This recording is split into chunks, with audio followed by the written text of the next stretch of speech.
जय श्री कृष्ण बच्चों, कक्षा 4 में आपका फिर से स्वागत है। कक्षा 4 में आज हम एक न्यूनन पूर्वण विधि से घटाव के प्रश्नों को हल करना सीखेंगे। पिछले वीडियो में हमने एकाधिक पूर्वण और एक न्यूनन पूर्वण विधि से प्रश्नों की जोड़ और बाकी को हटाना सीखा था। तो आज हम एक न्यूनन पूर्वण विधि से सीखेंगे बाकी करना है, पर कौन सी? परम मित्र अंक से बाकी करना सीखेंगे। अब आप कहोगे कि मैडम ये परम मित्र अंक क्या होता है, तो आइए देखते हैं कि ये परम मित्र अंक क्या होता है। ठीक है, करना हमें बाकी है, घटाव ही करना है, पर दूसरी विधि से। पिछले वीडियो में हमने एक न्यूनन पूर्वण विधि से घटाव किया था, तो आज हम करेंगे तो बाकी, मगर कौन से विधि से? परम मित्र अंक की विधि से। तो आइए देखते हैं परम मित्र अंक क्या है। गीता के दादाजी कहते हैं कि मैं घटाव की दूसरी विधि बताता हूँ। कौन बता रहा है? गीता के दादाजी घटाव की दूसरी विधि बता रहे हैं। उससे पहले तुम्हें परम मित्र अंक जानना जरूरी है। क्या जानना जरूरी है? कि दूसरी विधि से बाकी करने से पहले आपको परम मित्र अंक जानना जरूरी है। गीता, ये परम मित्र अंक क्या होता है? अब आप सभी का भी यही प्रश्न होगा कि मैम ये परम मित्र अंक क्या होता है। तो गीता के मन में भी यही प्रश्न आया कि दादाजी ये परम मित्र अंक क्या होता है। तो दादाजी, जिन दो अंकों को आपस में जोड़ने पर योग 10 आए वे अंक आपस में परम मित्र अंक होते हैं।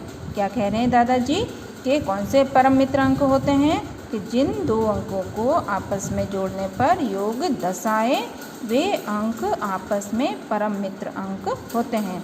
जैसे 8 का परम मित्र अंक 2 होता है और 3 का परम मित्र अंक 7 होता है। क्या कह रहा है?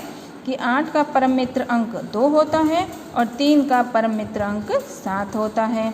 महेश, अच्छा तो 5 का परम मित्र अंक 5 ही हुआ है ना। 5 में 5 जोड़ेंगे तो कितना होगा? 10 होगा। 8 में 2 जोड़ा तो कितना हुआ? 10। 3 में 7 जोड़ा तो कितना हो गया? 10। तो सबका जो योग 10 ही आ रहा है, तो ये सब आपस में एक दूसरे के परम मित्र हो गए।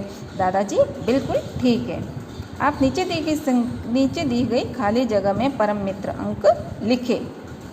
अब परम मित्र अंक लिखने हैं हमें। परम मित्र अंक 9, 8 है ना, 7, ऐसे करके आगे से आगे, और 2, ये सब परम मित्र अंक हैं। ठीक है बच्चों।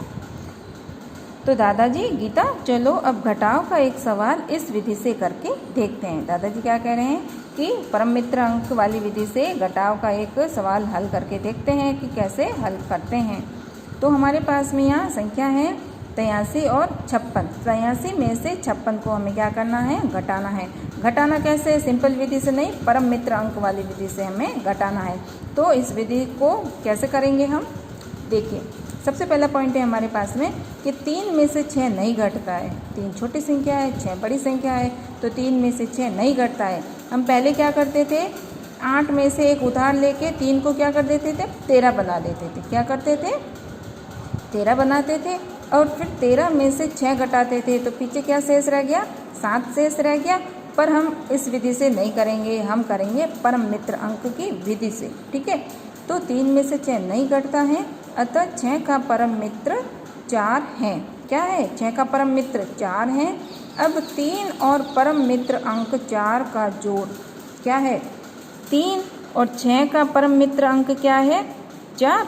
तो 3 और 4 कितना हो गया? 7। तो 3 और 4 का योग है 7। 7 नीचे लिखेंगे तो यहाँ लिख दिया हमने 7। फिर सेकंड पॉइंट है हमारा कि ऊपर की संख्या 3 के पूर्व अंक, ऊपर की जो संख्या है तो 3 के पूर्व अंक 8 पे एक न्यूनन का चिन्ह लगा देंगे।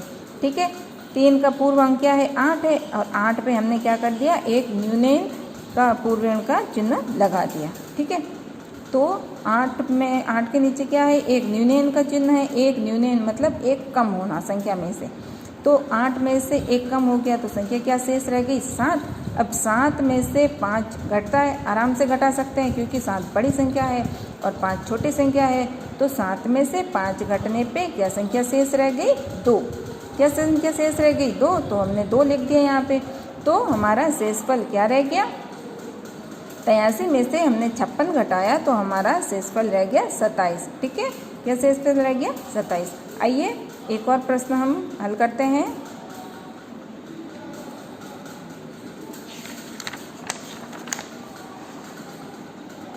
उदाहरण 5 है हमारे पास में, संख्या है हमारे पास में 435 और 257। 435 में से क्या करना है, 257 को घटाना है। ठीक है, तो पहला है हमारे पास में पॉइंट कि 5 में से 7 नहीं घटता है, क्योंकि 5 छोटी संख्या है और 7 बड़ी संख्या है।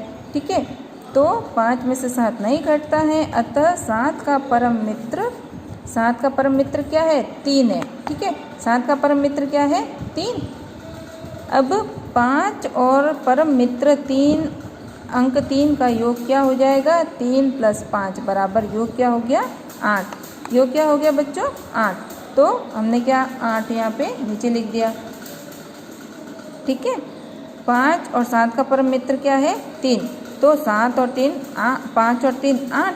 ठीक है, अगर हम पुरानी विधि से करते तो यहाँ से एक उधार लेके इसको 15 बनाते और 15 में से 7 घटाते तो भी शेषफल 8 ही रहता। और अगर हमने परम मित्र अंक विधि से किया कि 5 और 3 तो भी 8 हो रहा है, जोड़ कर दी तो भी 8 ही हो रहा है। फिर सेकंड पॉइंट है हमारा कि 5 के पूर्व अंक 3 में एक न्यूनयन का चिन्ह लगाएंगे। अब 5 का पूर्व अंक क्या है, 3। 3 में हमने क्या कर दिया, एक न्यूनयन का चिन्ह लगा दिया।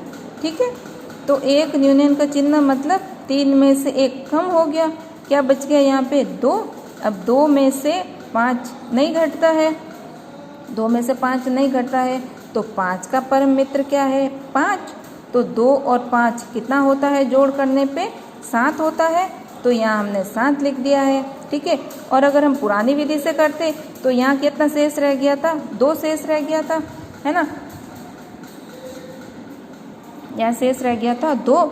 अब यहाँ से हमने एक उधार ले लिया तो कितना बच गया, यहाँ पे 12 बन गया। तो 12 में से 5 घटाया तो भी 7 ही बचा। और अगर हम परम मित्र विधि से करते हैं तो 2 और 5 का परम मित्र क्या है, 5। तो 2 और 5 7, तो ये भी सही है हमारा। और उसके बाद में हमने 7 नीचे लिख दिया। फिर चौथा पॉइंट है कि 3 के पूर्व अंक 4 पर एक न्यूनयन चिन्ह लगाएंगे। अब 3 का पूर्व अंक कौन सा है, 4 है। अब 4 के नीचे हमने एक न्यूनयन का चिन्ह लगा दिया। अब एक न्यूनयन का चिन्ह का मतलब क्या होता है बच्चों, 4 में से 1 हमें कम करना है। तो क्या बचेगा, 4 में से 1 हम कम कर देंगे, घटा देंगे, तो क्या शेष रह जाएगा, 3 शेष रह गया। अब 3 में से 2 आराम से घट सकता है, तो 3 में से 2 घटाया तो शेषफल क्या रह गया, 1। तो 4 में से 3 गया, 4 में से 3 गया तो कितना 4 में से 1 गया तो कितना बचा, 3। अब 3 में से 2 घटाने पर क्या शेष रह गया, 1। तो 1 नीचे लिख देंगे। अब देखो 435 में से 257 घटाया हमने तो क्या शेष रह गया, 178। ठीक है, तो कल हम प्रश्नावली 5.4 के प्रश्नों को परम मित्र अंक विधि से हल करेंगे। ठीक है बच्चों, आज का ये वीडियो आप अच्छे से सुनना और अच्छे से इन प्रश्नों को हल करना सीखना। ठीक है।